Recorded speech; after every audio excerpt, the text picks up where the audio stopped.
Because here I am sitting there as a parent watching a perfectly healthy child be destroyed. And there's nothing I can do but sit on the sideline and, according to Justice Bowden at the time, cheer it on. I could only affirm or get thrown in jail. For the past 11 months, Canadian father Robert Hoogland's now 15-year-old daughter has been receiving testosterone injections by court order.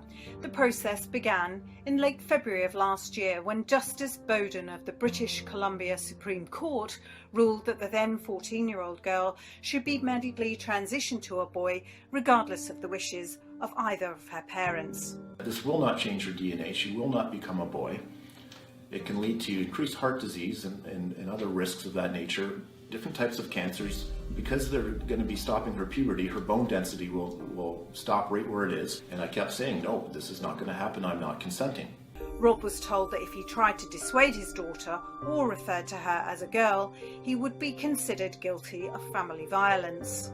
To make sure Rob didn't refer to his daughter as a girl again, Marzari signed a protection order authorising the police to immediately arrest Rob without warrant if he was caught referring to his daughter as a girl.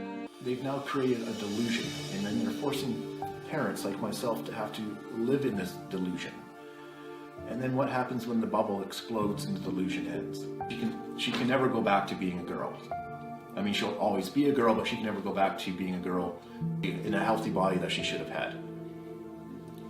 Right? She's going to forever have a lower voice. She'll forever have to shave because of facial hair.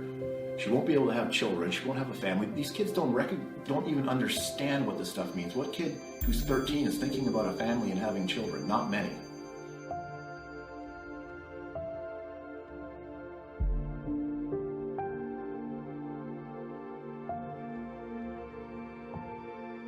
Desperate to get his story heard, Rob gave several interviews to Canadian commentators and reporters.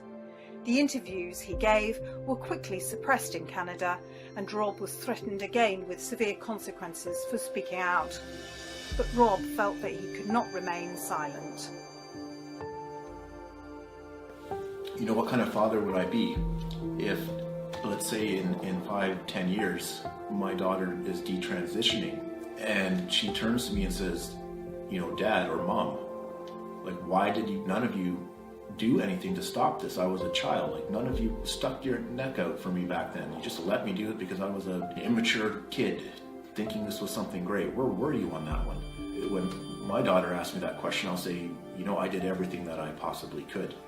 There was nothing more I could do. And then when there was nothing more I could do, I continued on because I didn't want other parents to go through what I went through.